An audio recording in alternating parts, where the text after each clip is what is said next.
The good times just keep getting better for three NFL teams that can't seem to lose. At Kansas City, the San Diego Chargers kept their record unblemished, though for Dan Fouts, it occasionally seemed more like a cruel world than a world of fun. With their aerial attack temporarily deflated, the Chargers rebounded by unveiling surprises on the ground.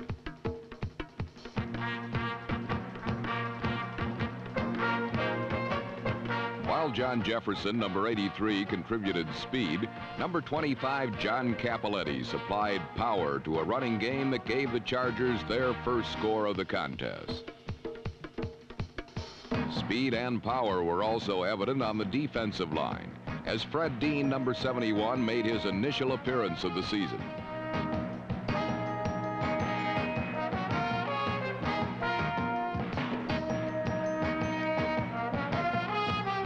The Chargers have gotten to enemy quarterbacks 11 times in their last two outings. In this contest, Dean registered 3 sacks.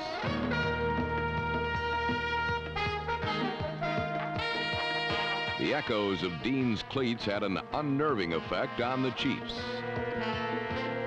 While the Chiefs broke ranks, the Chargers' passing attack regrouped.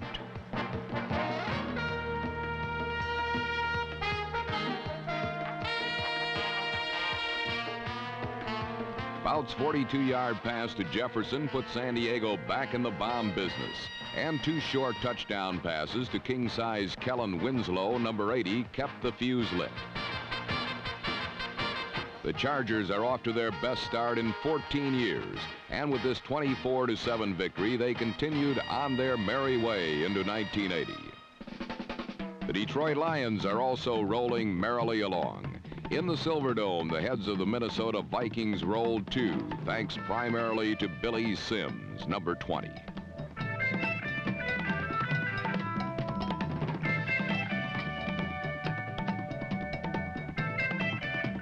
Detroit's theme song in 1980 is Another One Bites the Dust, and Minnesota ate plenty of the dust left by Sims.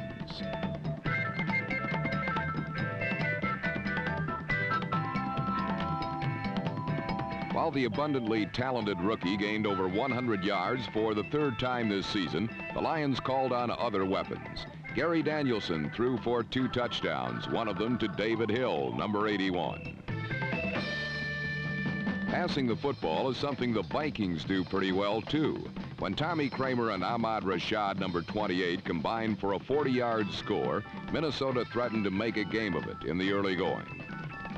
But the Lions' defense has yet to allow a second-half point this season, and Kramer became mere grist for their mill. Number 60, Bubba Baker, led a pass rush that left Kramer as just another one biting the dust. Thus kept off balance, Kramer threw 5 interceptions. The costliest theft was committed by number 23, Ray Oldham, who sewed up the 27-7 Lions victory. The undefeated Lions are moving up, and the Motor City is moving up, down, and all around to an infectious war chant.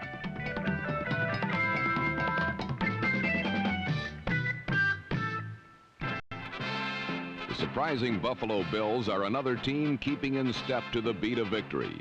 The steady procession of Bills wins have largely been affected by the passing expertise of Joe Ferguson. Against Oakland, Ferguson connected on 17 of 22 passes, but one of the few that got away quickly came back to haunt him.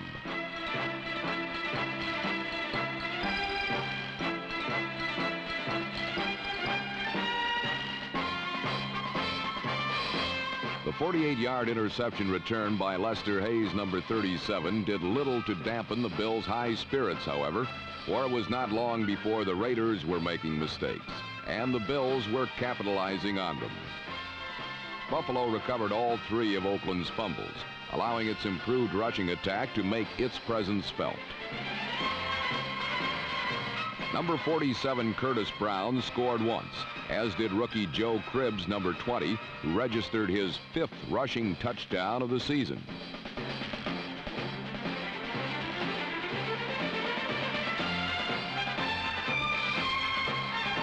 versatile Cribbs was also on hand when Ferguson took to the air to ensure a 24-7 win that kept the Bills unbeaten and unbowed.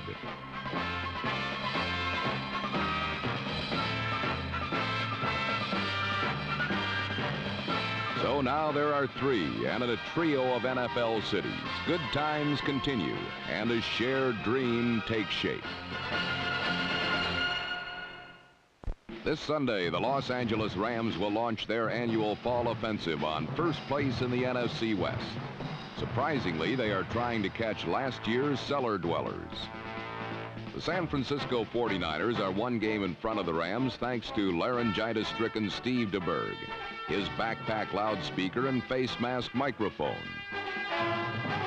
The Rams depend on no such technological trickery. They rely on the brute force of a huge offensive line, which is second to none in the NFL. Behemoths like tackle Doug France dominate the line of scrimmage and make LA's ball control offense the perfect poison. Slow, but deadly. France number 77 blows open holes as wide as the Straits of Hormuz for oil tankers like Cullen Bryant, number 32. Studs like France, Jackie Slater, Dennis Hara, Rich Saul, and Kent Hill, number 72, lead the way for an offense which has scored 79 points in the last 2 weeks. San Francisco offensive linemen, on the other hand, specialize in the passive art of pass protection. Their task is simply to give DeBerg enough time to launch the ball, which he does with alarming frequency, 51 times last week against the Atlanta Falcons.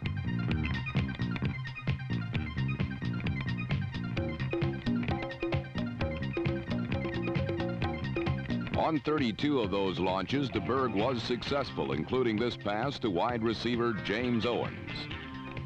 DeBerg floods the field with eligible receivers, sometimes sending both backs out on circle patterns to bedevil opposing linebackers. As a result, versatile Paul Hofer, number 36, leads the NFL in receiving, with running mate Earl Cooper close behind. However, unlike other more one-dimensional pro passing attacks, DeBerg spreads his favors around, including wide receivers in the fun.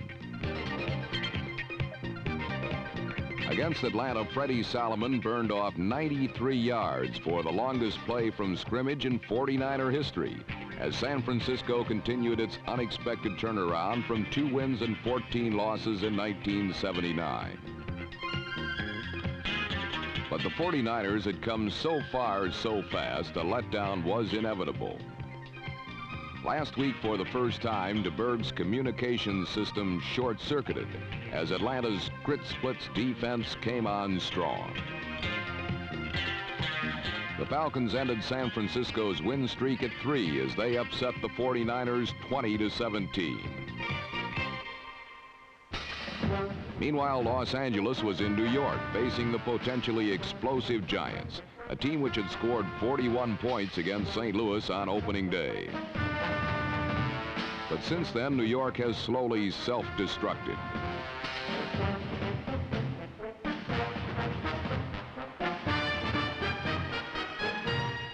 Pat Thomas and the Los Angeles defense gratefully gathered up every gift, and then they generated a few breaks of their own.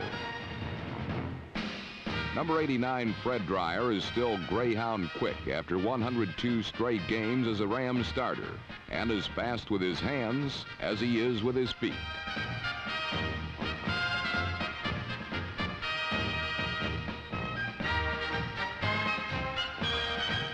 The Ram defense held New York scoreless until 2 seconds left in the game, while, as usual, the big boys of the Los Angeles offensive line completely dominated the line of scrimmage. They kept Ram quarterback Vince Ferragamo upright all afternoon, and he hit on 14 of 18 passes, including this touchdown to rookie tight end Walt Arnold from New Mexico.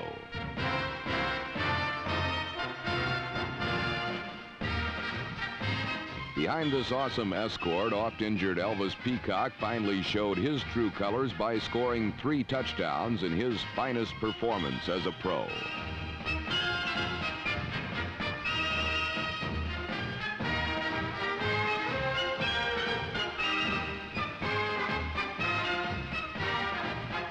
Los Angeles demolished the Giants 28-7, and then the offensive line stalked off to get ready for this week's showdown with the division-leading 49ers. Ferragamo and the rest of the Rams are perfectly happy to follow right behind. In yet another of the young season surprises, 1980 has witnessed the emergence of Bob Griese as football's top relief pitcher. 2 weeks ago, Griese bailed out Don Strock. Last week against the Saints, rookie right-hander David Woodley's control sent him to the showers early.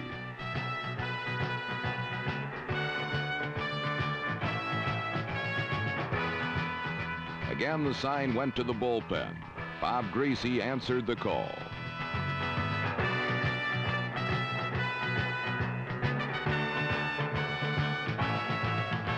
For the second week in a row, Griese's late-inning heroics were responsible for a Miami victory. The veteran threw for 241 yards in the second half, including this touchdown to Ronnie Lee, number 86, as the Dolphins overcame a 16-point deficit in the fourth quarter.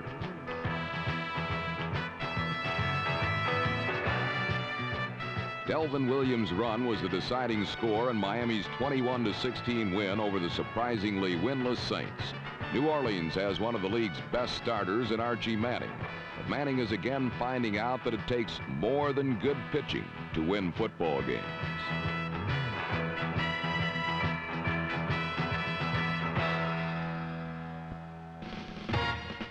The New York Jets have spent the season learning that same lesson. Olympic sprinter Lam Jones finally showcased his talents, but it could not prevent a fourth straight loss. Richard Todd has amassed some impressive statistics, but he has had to throw 40 times a game to do so.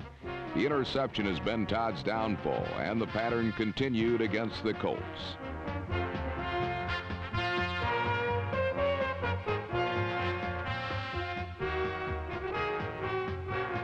Baltimore has had no problem at quarterback in 1980. Burt Jones has remained healthy, and that ensures a potent passing attack. With Jones and rookie speedster Curtis Dickey, number 27, providing the fireworks, an explosive offense may be all the Colts need to sneak into the playoff picture this season. Offensive fireworks have been the trademark of Jim Zorn and the Seattle Seahawks. Against Washington, Zorn's high-powered passing game was derailed. But even in the violent world of pro football, there's time to exchange a few pleasantries.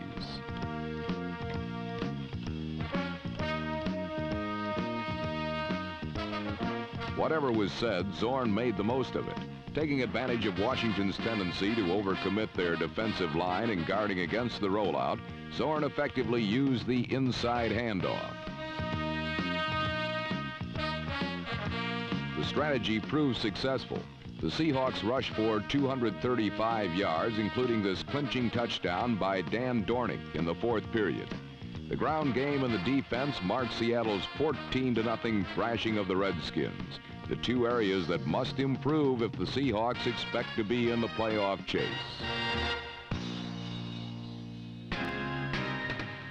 In St. Louis, one old pro saluted another old pro. Mel Gray awarded a special game ball to Jim Hart in honor of Hart's reaching 30,000 career yards passing, only the seventh quarterback to reach that plateau. The winless Cardinals met the powerful Eagles, the NFL's best team through 3 weeks. Ron Jaworski led the league's finest offense, but against St. Louis, Philadelphia was turned away.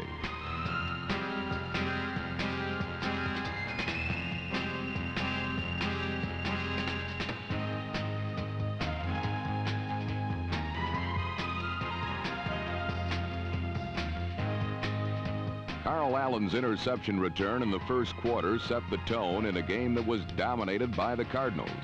In a fine display of team balance, St. Louis controlled the game both defensively and offensively.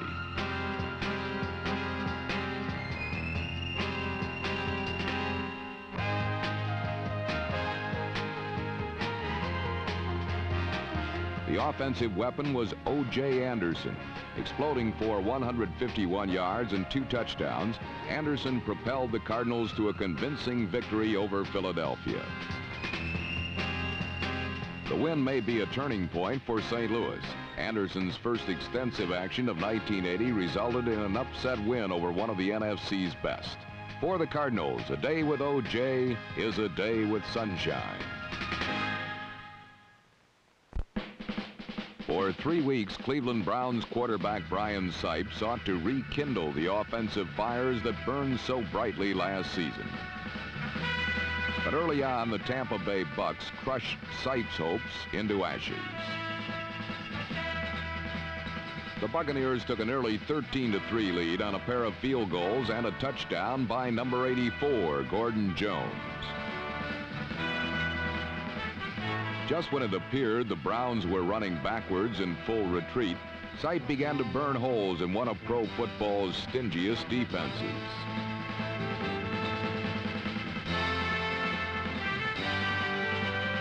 During one flawless stretch, Sipe connected on 13 straight throws, and a Browns blitzkrieg of 4 unanswered touchdowns put the game out of Tampa Bay's reach.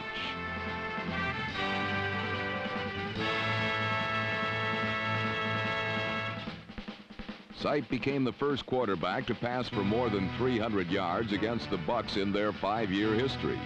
One of number 17's favorite receivers was veteran setback Calvin Hill, number 35, who scored twice in the Browns' 34-27 upset of Tampa Bay.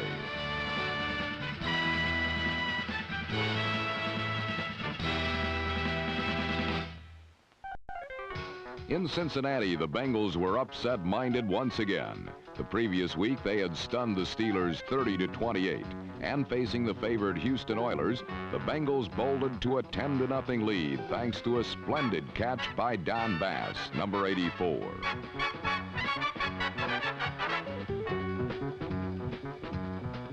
However, the Achilles heel of the Bengals this season has been the ragged play of their special teams. This weakness was never more apparent when the biggest play of the game was turned in by the smallest player on the field. 5'8", 160-pound rookie Carl Roaches, number 85, set sail from his 12 and charted a course to a comeback victory.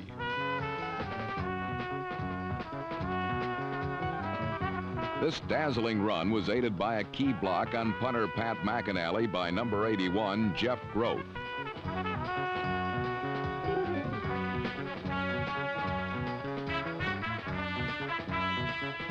Roach's 68-yard spectacular set up Tony Frisch's winning field goal as Houston pulled out a 13-10 victory, and Cincinnati went down to their 3rd defeat, all the result of faulty special team play. In Green Bay, Cowboy quarterback punter Danny White pulled out a few surprises of his own against the Packers.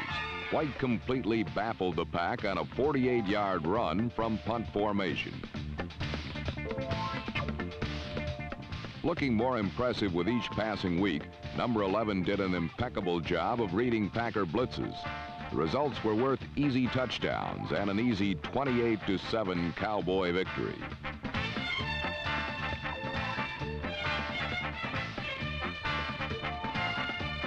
While the Packers are the gong show of the NFC, the parking lots in Pittsburgh resembled an audition for Those Amazing Animals, Real People, and games people play.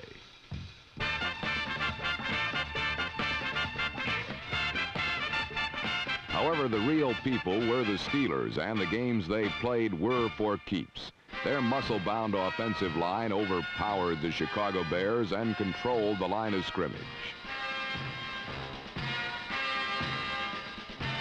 On defense, mean-faced middle linebacker Jack Lambert put Chicago quarterback Mike Phipps into a trance, while the rest of the Steel Curtain put him to sleep.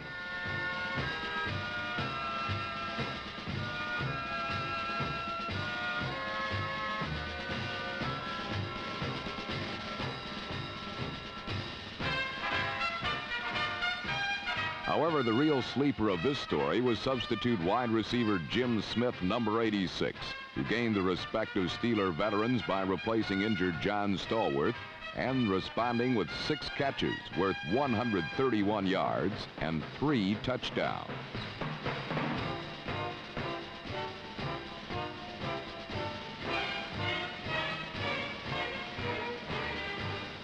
The common name to Smith is an uncommonly skilled receiver. He is cast in the mold of Stallworth and Lynn Swann and plays in their shadow. But his speed and grace destroyed a pass defense that was top-rated in the NFL.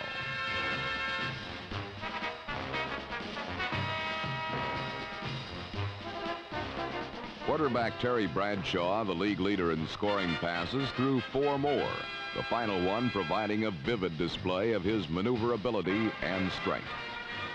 With their 38-3 destruction of the Bears, the determined Steelers again proved that they just might belong in a higher league than the NFL.